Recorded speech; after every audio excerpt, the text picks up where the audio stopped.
بص اديك كده هدايا من البرنامج.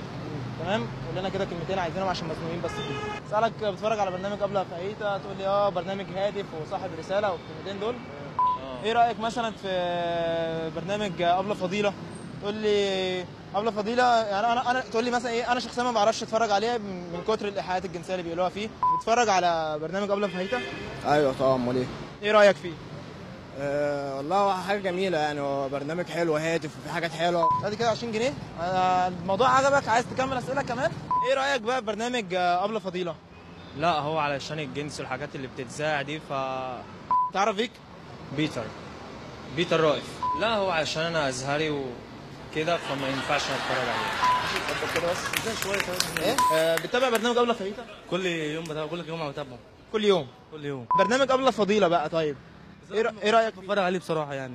ليه يا ترى؟ عشان هو كان بيخرج الواحد من الكبت عنده، بيعمل مشاعر جنسيه والكلام دوت، بيحس الواحد يعني اللي هو فيوز جنسي والكلام دوت، بحس واحد اتفرج عليه. تمام ماشي حبيبي. بتتفرج على برنامج ابله فاهيتا؟ بتفرج عليه. ايه رايك فيه؟ هو كويس، بقى لي 10 سنين بتفرج عليه كويس. ايه ده؟ 20 جنيه. ايه 20 جنيه الايه؟